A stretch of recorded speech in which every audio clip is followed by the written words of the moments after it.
Shalom saudara-saudara. Pada hari ini kita akan belajar tentang satu pokok yang penting sekali dalam pemuritan, yaitu fondasi Alkitab bagi pelayanan pemuritan.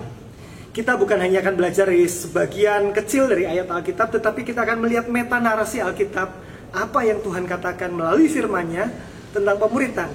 Kenapa penting kita belajar hal-hal ini?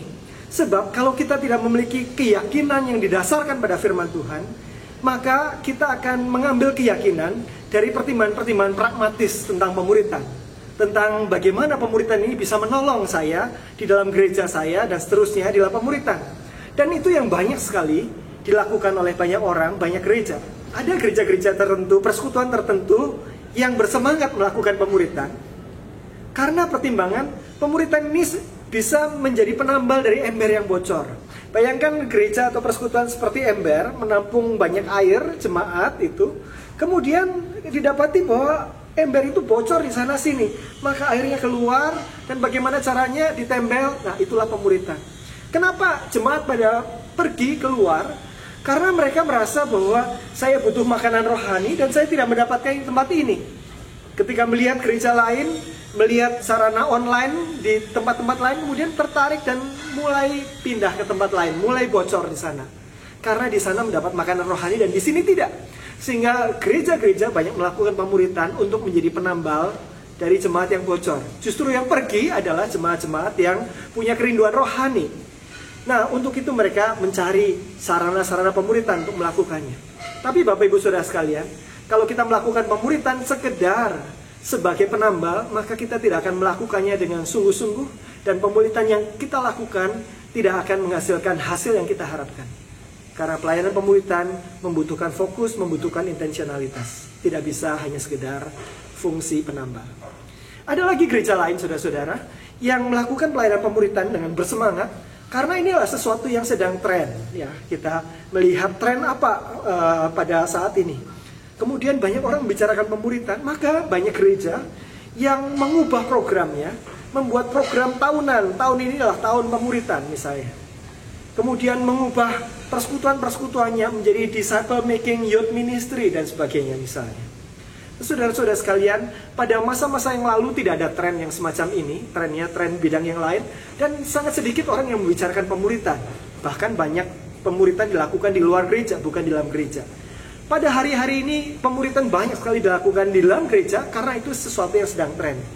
Kalau tidak mau ketinggalan tren, maka kita harus masuk ke dalam gerbong pemuritan itu. Dan banyak gereja mulai memikirkannya, mulai mengadopsinya. Tapi Bapak Ibu Saudara sekalian, yang namanya tren itu sesuatu yang akan berubah. Tidak akan selamanya pemuritan menjadi tren. Nanti mungkin ada hal lain lagi yang menjadi tren. Maka kalau dasarnya adalah secara pragmatis, ini sesuatu yang sedang ngetren, suatu saat cepat atau lambat kita akan meninggalkan pelayanan pemuritan. Gereja yang lain secara pragmatis berpikir mencari apa sih rumus yang bisa membuat gereja ini berkembang. Coba ini dan coba itu. Maka gereja ini melakukan pemuritan sebagai percobaan. Namanya percobaan bisa berhasil, bisa gagal. Mendengar gereja di sana sukses karena pemuritan, gereja di sini sukses karena pemuritan. Jangan-jangan gereja kita juga bisa sukses karena pemuritan. Mari kita lakukan pemuritan, kita coba. Terus kalau nanti ternyata tidak cocok di gereja kita, yang kita coba ini ternyata berhasil di sana tapi tidak berhasil di sini, ya kita coba yang lain. Pemuritan menjadi percobaan dan kita melihat bahwa apakah ini percobaannya berhasil atau gagal. Menentukan apakah kita akan terus melakukannya atau kita mencoba cari cara yang lain. Bapak Ibu Saudara sekalian, ketika kita tidak memiliki keyakinan Alkitabiah terhadap pemuritan, maka pemuritan tidak akan kita lakukan dengan serius, dengan konsisten, dan tidak akan menghasilkan sebagaimana yang Tuhan Yesus hasilkan. Untuk itu kita perlu belajar tentang fondasi Alkitabiah terhadap pelayanan pemuritan. Bapak Ibu Saudara sekalian, kalau kita membicarakan fondasi Alkitabiah, kita bisa mendekati fondasi ini dari dua perspektif. Yang pertama dari perspektif zoom in. Kita ambil satu bagian-bagian tertentu dari firman Tuhan. Misalnya Matius pasal 28 ayat 18-20, amanat agung. Kita bisa gali sedalam-dalamnya di situ dan mendapatkan mutiara-mutiara prinsip-prinsip firman Tuhan tentang pemuritan. Kita bisa melakukannya dalam waktu yang lain. Tetapi pada hari ini kita akan sama-sama melihat firman Tuhan apa yang dikatakan oleh meta narasi Alkitab dari penciptaan, kejatuhan, penebusan, dan pemulihan segala sesuatu, di mana di dalamnya pemuritan diletakkan. Mari kita akan belajar bersama-sama firman Tuhan kita. Mari kencangkan sabuk pengaman. Kita akan melihat banyak ayat Alkitab. Kalau kita bicara meta narasi, berarti kita berbicara tentang banyak bagian Alkitab dari PL dan PB. Kita akan melihat dari kerangka rencana penebusan Tuhan bagi umat manusia. Kita akan melihat masuk yang pertama, mulai dari penciptaan. Mari kita buka Alkitab kita dari Kolose 1 ayat 15-16. Dalam firman Tuhan dikatakan bahwa Tuhan adalah Tuhan yang menciptakan segala sesuatu, yang ada di langit, yang ada di bumi, yang kelihatan, yang tidak kelihatan, baik singgasana, kerajaan, pemerintah maupun segala penguasa. Perhatikan kata-kata yang dipakai dalam Kolose ini. Segala sesuatu diciptakan oleh Dia. Ada kata oleh di sana, dan untuk Dia. Tuhan menciptakan segala sesuatu oleh dan untuk dirinya sendiri, untuk Tuhan. Tuhan menciptakan alam semesta ini bagi Dia. Dan termasuk dalam penciptanya ini, Tuhan menciptakan manusia. Bagaimana Tuhan menciptakan manusia? Kejadian 1 ayat 27. Tuhan menciptakan manusia itu berbeda dengan Tuhan menciptakan segala bagian alam semesta yang lain. Manusia diciptakan menurut gambaran yang terbaik dalam seluruh alam semesta, yaitu diri Tuhan sendiri. Menurut gambar Tuhan diciptakannya kita, menurut gambar Allah diciptakannya laki-laki dan perempuan, saudara-saudara dan saya. Jadi Bapak Ibu Saudara sekalian, ketika Tuhan menciptakan manusia, Tuhan punya tujuan. Tujuannya adalah menciptakan satu makhluk yang akan menjadi cerminan, gambaran dari pribadi Tuhan. Tuhan yang adil, Tuhan yang bijaksana, Tuhan yang mengasihi, Tuhan yang kudus, Tuhan yang berbelas kasihan dan sebagainya. Seluruh karakter Tuhan yang dimanifestasikan, kita sebut sebagai the glory of God, sebagai kemuliaan Tuhan. Ketika manusia mencerminkan Tuhan, maka manusia sedang mencerminkan kemuliaan Allah. Itu adalah the glorious end, di mana Tuhan mau menciptakan manusia. Dan itu yang Tuhan lakukan. Manusia diciptakan untuk mencerminkan Tuhan dan memuliakan Dia. Yesaya 43 ayat 6-7 mengatakan bahwa bawalah anak-anakku dari jauh, anak-anakku perempuan dari ujung-ujung bumi. Semua orang yang disebut dengan namaku yang kuciptakan untuk, tujuannya adalah penciptaan kita adalah untuk kemuliaanku. Manusia diciptakan untuk diri Tuhan sendiri, untuk kemuliaan Tuhan. Ketika kita hidup sebagai manusia, kita hidup dengan satu tujuan. Tujuan Tuhan adalah supaya kita mencerminkan Dia, dan dengan cara itu kita memuliakan Dia. Itulah tujuan penciptaan. Tapi Bapak Ibu Saudara sekalian, itu bukan cerita akhirnya. Ada kejatuhan. Itu adalah bagian meta narasi kita yang kedua. Kejatuhan manusia dalam dosa. Roma 1 menceritakan tentang satu anatomi dosa dengan sangat jelas oleh Rasul Paulus. Saya akan kutip beberapa bagiannya. Ayat 22 sampai ayat 23. Mereka, manusia ini telah menjadi bodoh. Mereka menggantikan kemuliaan Allah yang tidak fana dengan gambaran yang mirip dengan manusia yang fana. Tapi Ibu Saudara sekalian, manusia diciptakan untuk memuliakan Allah, untuk mencerminkan kemuliaan Allah. Tetapi kemuliaan Allah ini digantikan dengan sesuatu yang fana. Kemuliaan Allah yang luar biasa, yang kekal, digantikan dengan yang fana, yang mirip dengan manusia yang fana. Dan semua orang sudah berbuat dosa dan telah kehilangan kemuliaan Allah. Roma 3 ayat 23 menyatakan dengan singkat, padat, dan jelas tentang kondisi kita. Semua orang dikatakan di sana telah berbuat dosa. Kita manusia telah jatuh di dalam dosa. Dosa yang dipakai di sana adalah kata bahasa Yunani yang berbunyi hamartia. Hamartia punya arti harafiah, meleset dari sasaran. Sasarannya kemana? Tetapi meleset, tidak mencapai sasaran itu. Kita diciptakan untuk mencerminkan dan memuliakan Allah. Tapi dikatakan Roma 3 ayat 23, semua orang sudah meleset dari sasaran, sudah berbuat dosa, dan kita kehilangan sesuatu yang untuknya kita diciptakan. Kita kehilangan kemuliaan Allah. Kita tidak lagi mencerminkan kemuliaan Allah. Itulah kondisi manusia, kondisi saudara dan saya. Dan ketika kita terus hidup di dalam kondisi itu, upah dosa yang menantikan kita adalah maut. Roma 6 ayat 23. Bapak Ibu Saudara sekalian, manusia yang diciptakan bagi kemuliaan Allah untuk mencerminkan dan memuliakan Dia. Manusia kehilangan kemuliaan Allah. Manusia yang mestinya mencerminkan gambaran Allah, kita menggantinya dengan gambaran yang fana. Dan kita kehilangan kemuliaan Allah. 2 Tesalonika 1 ayat 9 mengatakan, pada akhirnya Mereka ini akan menjalani hukuman kebinasaan selama-lamanya. Mengerikan sekali. Apa itu hukuman kebinasaan selama-lamanya? Dikatakan dalam ayat ini, kita akan dijauhkan dari hadirat Tuhan dan dari kemuliaan kekuatannya. Hukuman kekal ini pada dasarnya adalah sesuatu yang kita tuntut selama kita hidup di dunia, bukan di dalam dosa. Kita tidak peduli hadirat Tuhan, kita mau Tuhan jauh-jauh dari kita. Kita tidak mau hidup memuliakan Tuhan, kita mau hidup memuliakan diri kita sendiri. Pada dasarnya apa hukuman kekal? Tuhan berkata, kalau begitu maumu, jadilah kehendakmu. Silahkan masuk dalam kekekalan, dijauhkan dari hadirat Tuhan dan dari kemuliaan kekuatannya. Bapak Ibu Saudara sekalian, itulah akibat dari kejatuhan manusia di dalam dosa. Tetapi itu bukan akhir ceritanya. Itu adalah kabar buruknya. Kabar baiknya adalah Tuhan punya rencana penebusan bagi kita semua. Tuhan Yesus firman yang menjadi manusia turun ke dalam dunia bagi keselamatan umat manusia. Mari kita lihat mengapa Tuhan Yesus datang ke dunia. Yohanes 12 ayat 27 sampai 28. Saya akan membacakan pergumulan batin Tuhan Yesus di dalam bagian ini. Dikatakan, sekarang jiwaku terharu. Kata terharu di sini arti yang lebih tepat adalah gundah gulana, ya, trouble, ya. Sekarang jiwaku gundah gulana, dan apakah yang akan kukatakan? Bapa, selamatkanlah aku dari saat ini. Tidak, sebab untuk itulah aku datang di dalam saat ini. Apa sebetulnya yang menjadi pergumulan Tuhan Yesus dalam bagian ini? Tuhan Yesus sedang bergumul. Tuhan Yesus tahu pada akhirnya dia harus dimuliakan, harus mati di atas salib. Dan inilah pergumulan Tuhan Yesus. Catatan Alkitab yang lain selain pergumulan Yesus di Taman Getsemani. Ketika Tuhan Yesus tahu akhirnya akan seperti itu, dia bergumul, Bapa, apakah yang harus aku katakan?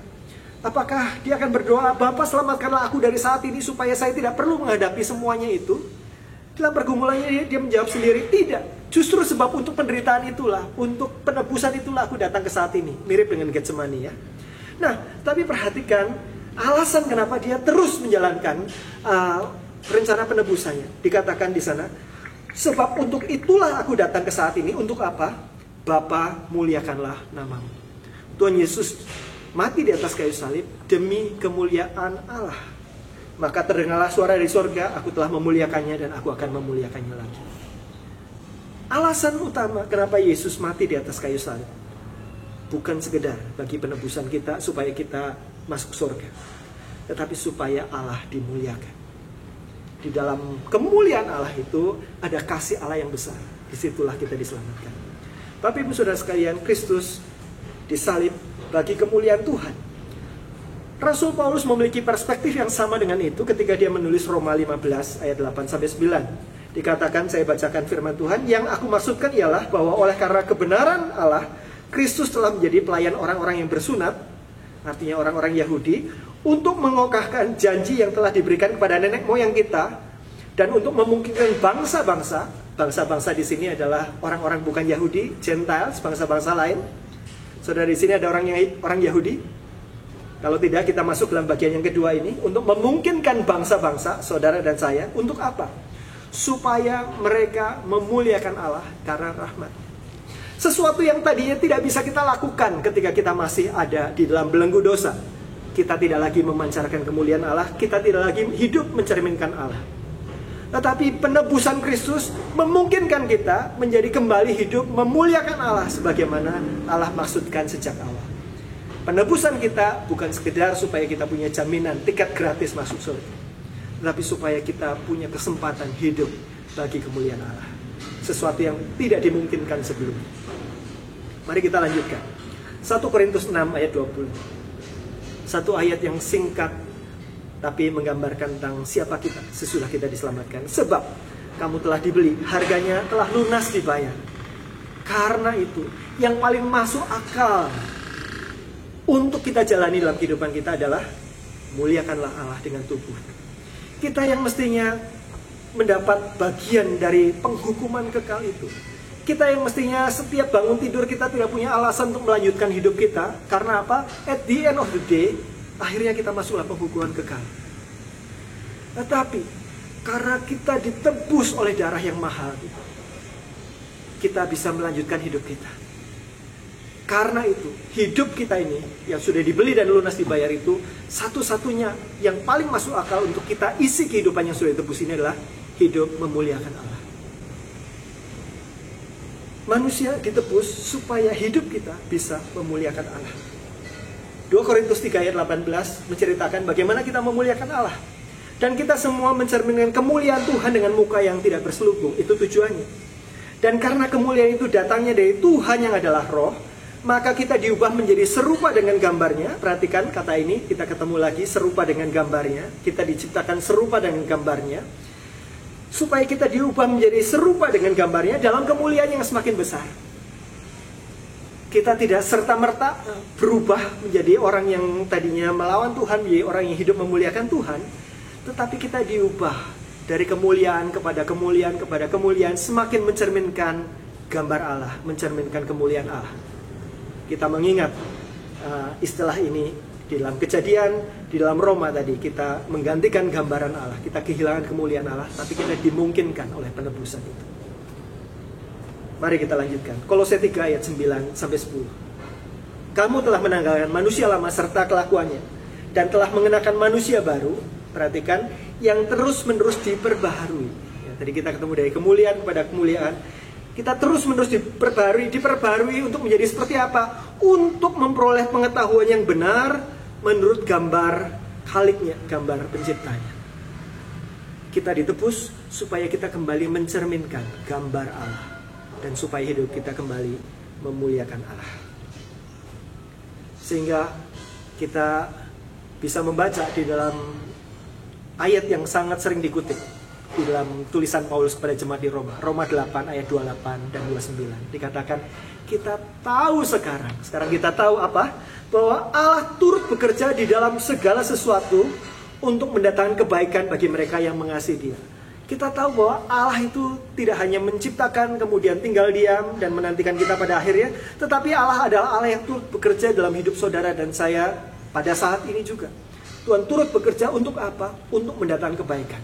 Apa yang disebut kebaikan? Ayat 29 mengatakan, sebab semua orang yang telah dipilih, yang dipilihnya dari semula, mereka juga ditentukannya dari semula untuk menjadi serupa dengan gambaran anaknya, supaya ia anaknya itu menjadi yang sulung di antara banyak saudara.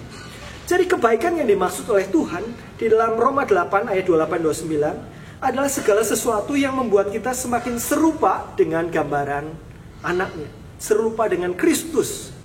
Siapakah Kristus itu? Kristus adalah gambar Allah. Kristus adalah pribadi Allah yang menjadi manusia. Dengan kita diubah menjadi serupa dengan Kristus, Allah dalam pribadi manusia, itu sama dengan mengatakan kita diubah semakin serupa dengan gambaran Allah. Kita serupa dengan Kristus, kita serupa dengan Allah. Jadi Tuhan punya satu proyek besar. Proyek di mana Dia akan turut bekerja dalam segala sesuatu dalam hidup saudara dan saya, untuk mendatangkan kebaikan, yaitu keserupaan dengan Kristus yang Tuhan mau hasilkan dalam hidup kita. Itu adalah proyek besar Tuhan. Kenapa begitu? Karena Allah menyatakan bahwa Kristus adalah gambaran Allah. 2 Korintus 4 ayat 4. Kristus adalah gambar Allah yang tidak kelihatan. Kolose 1 ayat 15. Kristus adalah gambar wujud Allah. Ibrani 1 ayat 3. Pada dasarnya itu kembali lagi tentang bagaimana Tuhan menciptakan kita pada mula-mula, bukan? Kita diciptakan serupa dan segambar dengan Allah. Dan Tuhan mau hidup kita kembali memancarkan keserupaan dan kesegambaran dengan Allah melalui pribadi Kristus yang adalah Allah yang menjadi manusia. Tuhan sedang merestorasi kita. Itulah tujuan dan rencana Allah di dalam penebusan yang sudah Dia kerjakan. Bapak Ibu Saudara sekalian, kalau kita belajar firman Tuhan perjanjian baru, kita akan menjumpai di sana sini, di berbagai tempat, tentang tujuan-tujuan pertumbuhan dan transformasi hidup manusia. Max Lucado mengatakan dalam bukunya Just Like Jesus bahwa Tuhan mengasihi kita apa adanya, tetapi kasih-Nya tidak membiarkan kita seadanya. Kasih-Nya akan mengejar, membentuk kita, membuat kita menjadi semakin serupa dengan Kristus. Tuhan mengasihi kita apa adanya, tetapi tidak dibiarkan seadanya, melainkan kita dibentuk semakin serupa dengan Kristus. Itu menggemakan kebenaran yang dituliskan dalam berbagai Alkitab Perjanjian Baru, berbagai bagian Alkitab Perjanjian Baru kita tentang tujuan dari pertumbuhan, tujuan dari transformasi rohani kita, yaitu semakin serupa dengan Kristus. Saya kutipkan salah satunya, Efesus 4 ayat 13-15. Sampai, menunjukkan tujuan, sampai kita semua telah mencapai kesatuan iman, pengetahuan yang benar tentang anak Allah, tingkat kedewasaan penuh, dan tingkat pertumbuhan yang sesuai dengan kepenuhan Kristus. Itulah sasaran pertumbuhan kita. Sampai Kristus penuh di dalam diri kita, tetapi dengan teguh berpegang pada kebenaran di dalam kasih kita bertumbuh di dalam segala hal, di dalam segala aspek kita bertumbuh kemana? Ke arah Dia, Kristus yang adalah kepala. Tujuan pertumbuhan kita adalah kita diubah semakin serupa dengan Kristus, semakin serupa dengan Allah bagi kemuliaan. Di dalam pemuritan, kita biasa bertanya, siapakah seorang murid Kristus itu? Seorang murid Kristus, seorang murid adalah orang yang mengikuti cara hidup dan ajaran gurunya. Orang yang bertumbuh semakin serupa dengan gurunya. Kalau dikatakan murid Kristus, itu berarti orang yang bertumbuh semakin serupa dengan gurunya, yaitu Kristus. Bukankah definisi yang sama yang kita pakai di dalam pembahasan kita pada hari ini? Seorang murid Kristus adalah seorang yang memilih untuk mengikut Kristus dan bertumbuh semakin menyerupai Dia. Para teolog menyebut ini sebagai sanctification atau pengudusan. Itu proses perubahan dan pembentukan oleh Roh Kudus di dalam diri orang percaya menuju keserupaan dengan Kristus. Louis Berkhof, penulis sistematik teologi, dia berkata bahwa pengudusan adalah tindakan Roh Kudus, penuh kasih karunia, terus-menerus, yang melaluinya Dia membebaskan seorang pendosa yang telah dibenarkan dari kecemaran dosa, memperbarui seluruh pribadinya dalam citra Tuhan, dan memampukannya untuk melakukan pekerjaan baik. Tujuan dari sanctification, tujuan dari pengudusan, dan tujuan dari pemuritan adalah sesuatu yang sama dan serupa. Tapi Ibu Saudara sekalian, manusia ditebus supaya kita kembali mencerminkan Allah dan memuliakan Allah di dalam diri Kristus. Kita sampai pada metanarasi yang terakhir, yaitu pemulihan segala sesuatu. Kita boleh mengintip apa yang terjadi di dalam akhir segala sesuatu melalui kitab Wahyu. Wahyu 7 ayat 9-12, demikian firman Tuhan. Kemudian daripada itu aku melihat, sesungguhnya suatu kumpulan besar, orang banyak yang tidak terhitung banyaknya, dari segala bangsa, suku, kaum, dan bahasa, berdiri di hadapan tahta, di hadapan Anak Domba, memakai jubah putih dan memegang daun-daun palem di tangan mereka. Dan dengan suara nyaring mereka berseru, keselamatan bagi Allah kami yang duduk di atas tahta dan bagi Anak Domba. Dan semua malaikat berdiri mengelilingi tahta dan tua-tua keempat makhluk itu. Mereka tersungkur di hadapan tahta itu dan menyembah Allah sambil berkata, amin, puji-pujian dan kemuliaan dan hikmat dan syukur dan hormat dan kekuasaan dan kekuatan bagi Allah kita sampai selama-lamanya, amin.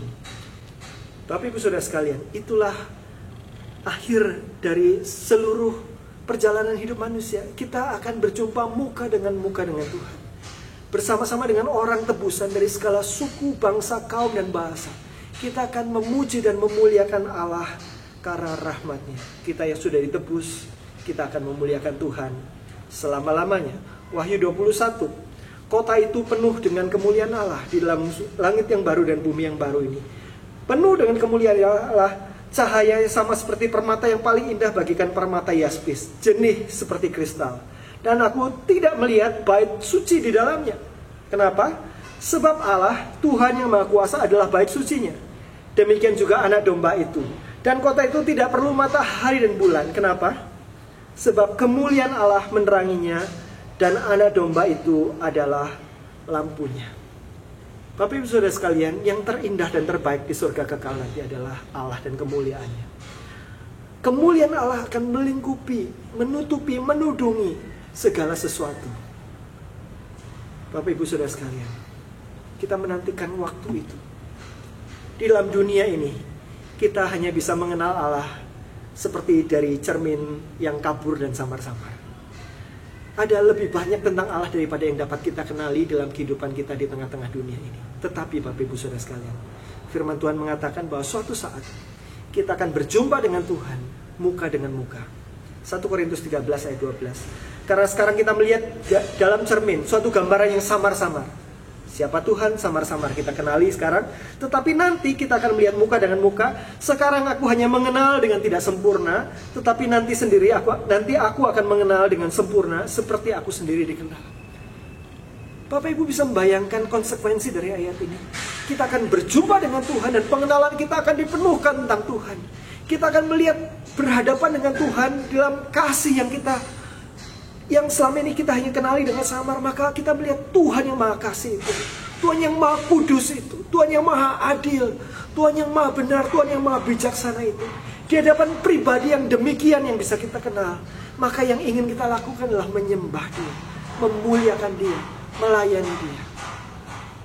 Bapak Ibu Saudara sekalian, kita baru saja menelusuri meta narasi Alkitab, cerita besar Alkitab.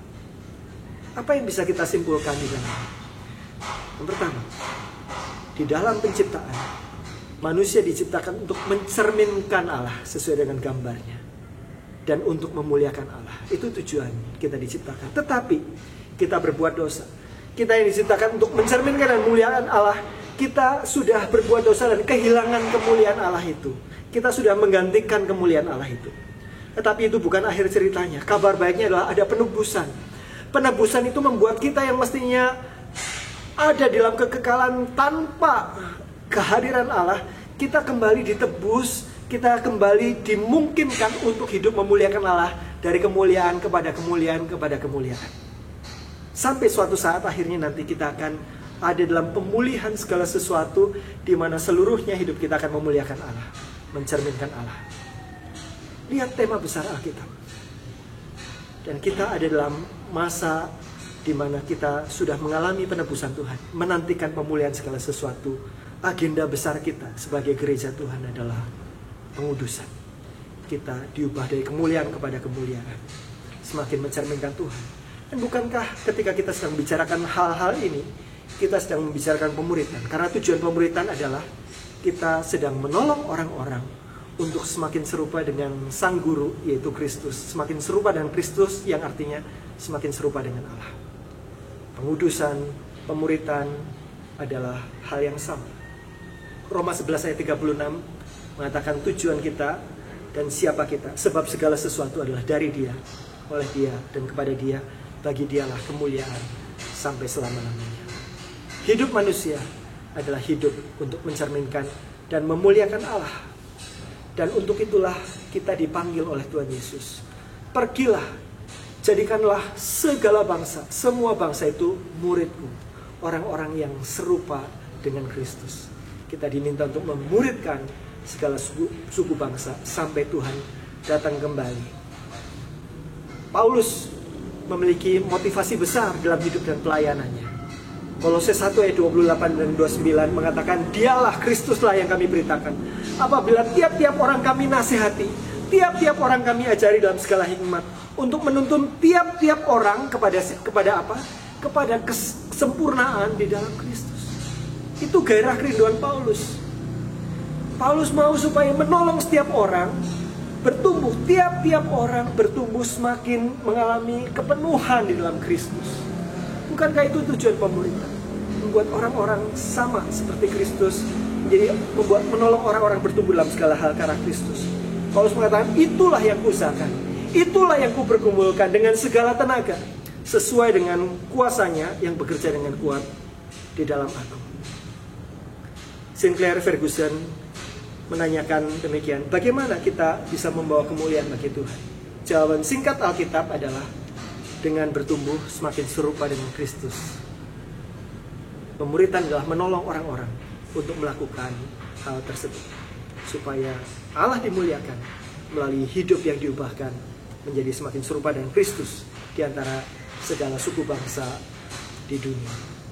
Jadi Bapak Ibu Saudara sekalian, kita berhadapan dengan beberapa istilah yang punya persamaan arti. Ada perbedaan penggunaan di sana sini, tetapi arti dan tujuannya sama. Kita berbicara tentang pertumbuhan rohani. Untuk apa? Supaya kita semakin serupa dan memuliakan Kristus, memuliakan Tuhan. Kita bicara tentang spiritual maturity, kedewasaan rohani. Apa itu kedewasaan rohani? Itu orang yang bertumbuh di dalam segala hal karena Kristus. Apa itu spiritual formation atau pembentukan rohani?